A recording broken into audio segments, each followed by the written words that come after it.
Hi everyone.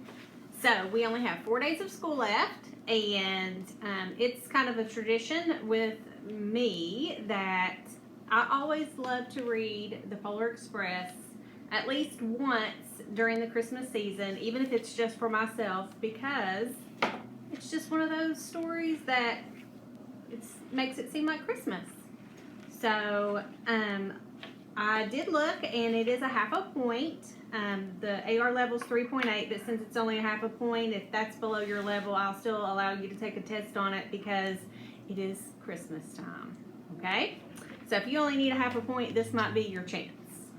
All right, so the Polar Express, it did win the Caldecott Award. There's the little sticker. And it's written by Chris Van Allsburg.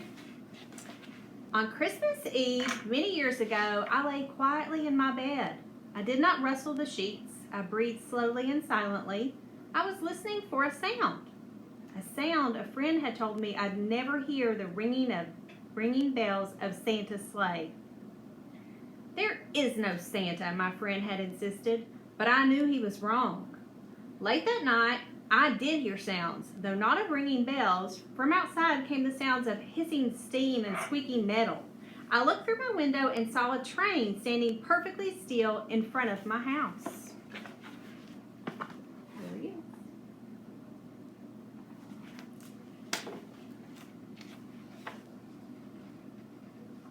It was wrapped in an apron of steam. Snowflakes fell lightly around it.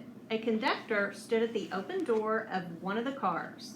He took a large pocket watch from his vest, then looked up at my window, put on my slippers and robe, or I put on my slippers and robe. I tiptoed downstairs and out the door. All aboard, the conductor cried out. I ran up to him.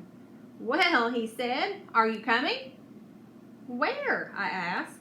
Why, to the North Pole, of course, was his answer. I took his outstretched hand and he pulled me aboard. Here's the snowy train.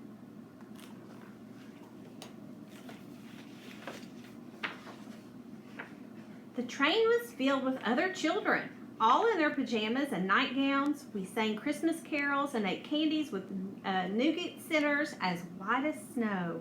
We drank hot cocoa as thick and rich as melted chocolate bars. Outside, the lights of towns and villages flickered in the distance as the Polar Express raced northward. Looks like a fancy restaurant, doesn't it? Look at all the kids. They look like they're having fun. Soon, there were no more lights to be seen. We traveled through cold, dark forest where lean wolves roamed and white-tailed rabbits hid from our train as it thundered through the quiet wilderness. Ooh, I always think this looks spooky.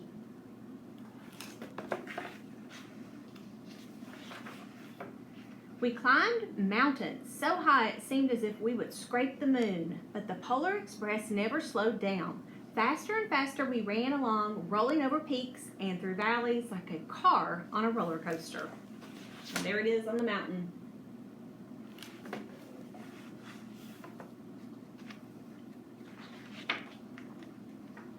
The mountains turned into hills, the hills to snow-covered plains. We crossed a barren desert of ice. The great polar ice cap. Lights appeared in the distance. They looked like the lights of a strange ocean liner sailing on a frozen sea. There, said the conductor, is the North Pole. And there it is.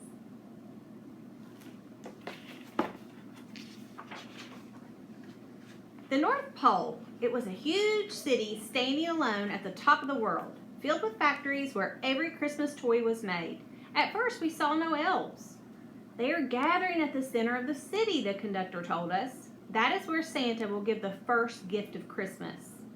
Who receives the first gift? We all asked. And the conductor answered, he will choose one of you. I bet they all wanted it to be them, right? Who doesn't want the first gift of Christmas? Look, shouted one of the children, the elves! Outside, we saw hundreds of elves. As our train drew closer to the center of the North Pole, we slowed to a crawl. So crowded were the streets with Santa's helpers. When the Polar Express could go no farther, we stopped and the conductor let us outside. So there they are, ready to get out.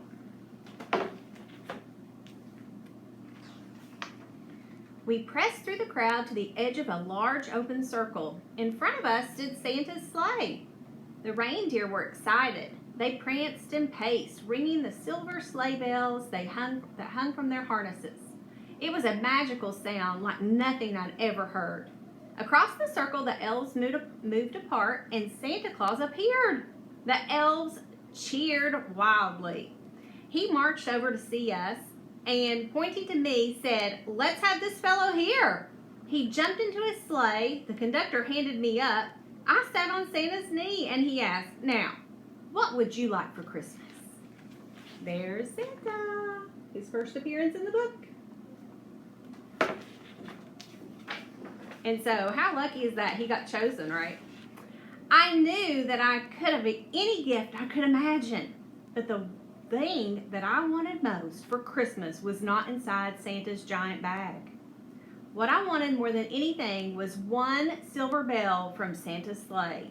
When I asked, Santa smiled. Then he gave me a hug and told an elf to cut a bell from a reindeer's harness. The elf tossed it up to Santa.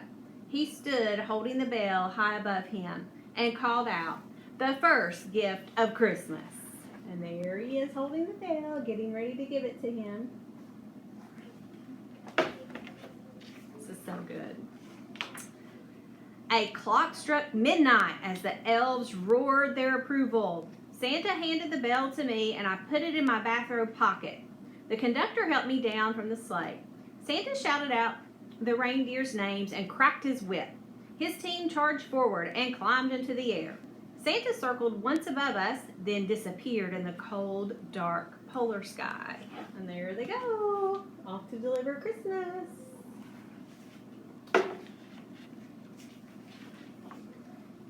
As soon as we were back inside the Polar Express, the other children asked to see the bell. I reached into my pocket, but the only thing I felt was a hole. I had lost the silver bell from Santa's sleigh.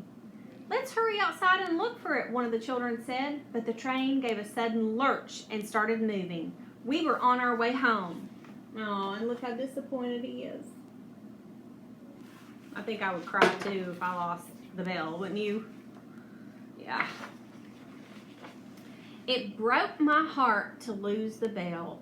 When the train reached my house, I sadly left the other children. I stood at my doorway and waved goodbye. The conductor said something from the moving train, but I couldn't hear him.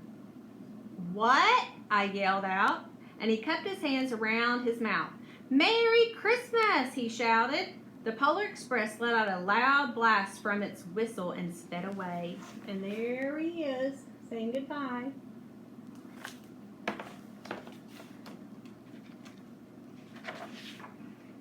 On Christmas morning, my little sister Sarah and I opened our presents. When it looked as if everything had been unwrapped, Sarah found one last small box behind the tree. It had my name on it. Inside was the silver bell. There was a note. "Found this on the seat of my sleigh. Fix that hole in your pocket, signed Mr. C." I shook the bell and it made the most beautiful sound my sister and I had ever heard. But my mother said, "Oh, that's too bad." "Yes," my father said, "it's broken." When I'd shaken the bell, my parents had not heard a sound. There they are getting the gift. There's the bell.